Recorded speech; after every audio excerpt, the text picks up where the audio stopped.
स्वागत है आपका।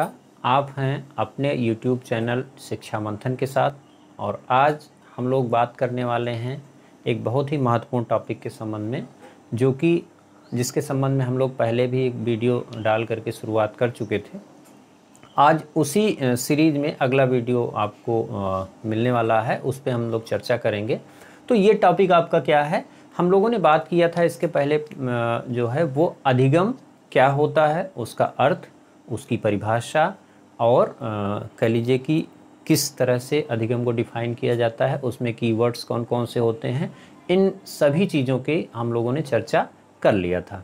ठीक है, जैसा कि हमने बात किया था कि अधिगम जो होता है वह मनुष्य के अथवा कह लीजिए कि पशु के व्यवहारों में जब परिवर्तन होता है तो उसको हम क्या कहते हैं, उसको हम अधिगम के नाम से जानते हैं। तो ठीक है, आज हम लोग बात करने वाले हैं अधिगम के प्रकार के संबंध में। ठीक, अधिगम क्या है इसको हम लोग समझ चुके हैं, इसको हम लोग देख चुके हैं। तो आज हम लोग बात करेंगे कि अधिगम के प्रकार कौन कौन से हैं, यानी काइंड्स ऑफ लर्निंग। तो इसके जैसा कि हम लोग देख पा रहे हैं कि ऊसुवेल महोदय जो है एक मनोवैज्ञानिक हैं, इन्होंने प्रकार इसके बताए हैं 4 प्रकार के। यूँ तो अगर हम बात करते हैं कि अधिगम के प्रकार विभिन्न मनोवैज्ञानिकों ने अपने अपने अनुसार इसको बताया है, लेकिन जहाँ तक हम देखते हैं कि परीक्षा की दृष्टि से आपकी कौन सा प्रकार अधिक महत्वपूर्ण है, उसको हम लोग यहाँ पर डिस्कस करेंगे।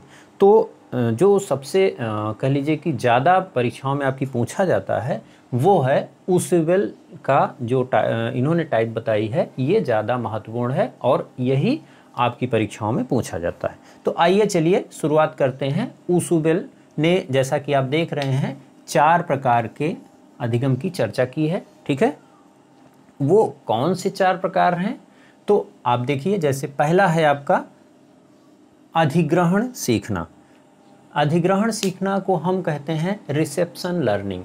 अब ये रिसेप्शन लर्निंग क्या होती है, इसमें बालक किस तरह से सीखता है, तो इसमें हम लोग देख सकते हैं कि रिसेप्शन लर्निंग में जैसे बालक को कोई भी सामग्री लिखित रूप में या उसको दे दी जाती है और उस सामग्री से बच्चा देख करके या कह लीजिए कि उस सामग्री को बोल करके या लिख करके उसको दी गई जो सामग्री होती है उससे वह सीखता है, और उससे जो अधिगम होता है उसको अधिग्रहण अधिगम या उसको रिसेप्शन लर्निंग भी कहते हैं। ठीक है, तो इस तरह से हम ये देख रहे हैं कि अधिग्रहण लर्निंग क्या होती है, जैसे कोई भी जब लिखित या मौखिक सामग्री बच्चे को दी जाती है और उसके माध्यम से जब बच्चा सीखता है तो उसको अधिग्रहण या रिसेप्शन लर्निंग कहते हैं।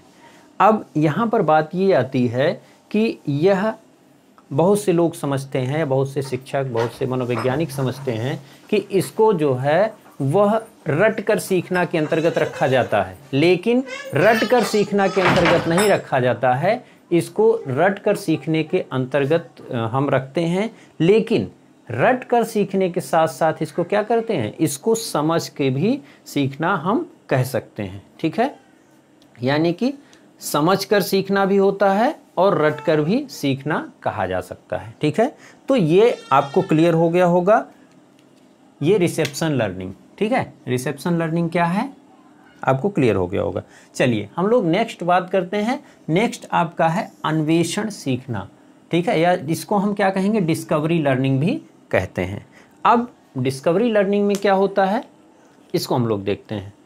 तो जैसे इसमें बच्चे को कोई भी सामग्री दे दी जाती है, अब बच्चा उस सामग्री से क्या करता है, उस सामग्री से दी गई सामग्री से बच्चा कोई भी नए विचार, नया थॉट या कह लीजिए कि नए नियम, ठीक है, इस तरह की चीज़ों को जब वह उस सामग्री से या कह लीजिए कि नया संप्रत्यय, ठीक है, जो कॉन्सेप्ट, कोई नया कॉन्सेप्ट अगर डेवलप कर रहा है, कोई नया विचार उसमें से डेवलप कर रहा है, कोई कह लीजिए कि उसमें से थॉट उसके द्वारा दी जा रही है, तो वह क्या कहलाएगी, वह खोज द्वारा सीखना कहलाएगी, या उसको हम अन्वेषण लर्निंग या डिस्कवरी लर्निंग भी कहेंगे। ये ऊसुवेल ने बताया है दूसरा प्रकार। ठीक है, अब यहाँ पर हम बात करते हैं तीसरे प्रकार की।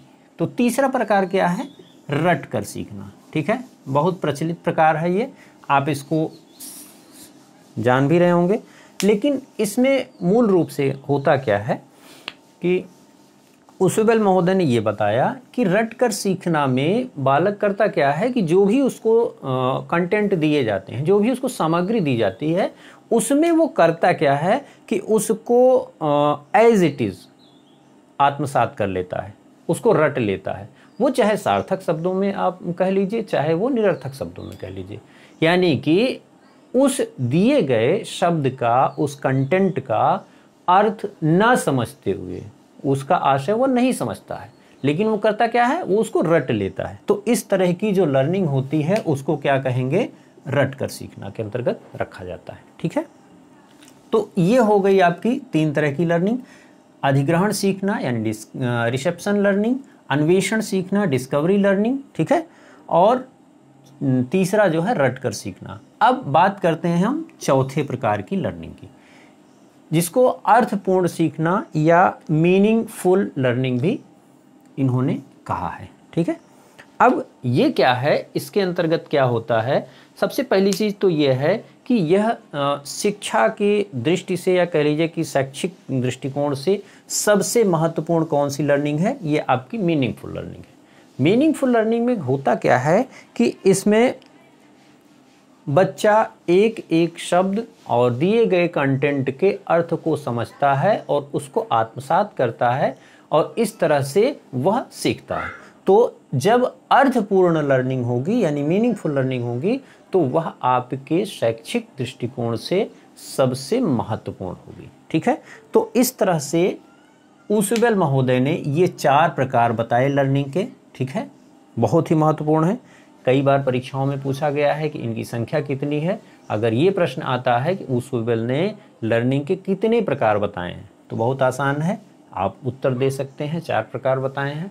वो चारों प्रकार कौन कौन से हैं? तो वो चारों प्रकार हैं अधिग्रहण सीखना, दूसरा है अन्वेषण द्वारा सीखना, और तीसरा क्या है? रट कर सीखना, और चौथा है अर्थपूर्ण सीखना। ठीक है, तो ये 4 प्रकार थे उसबेल महोदय के।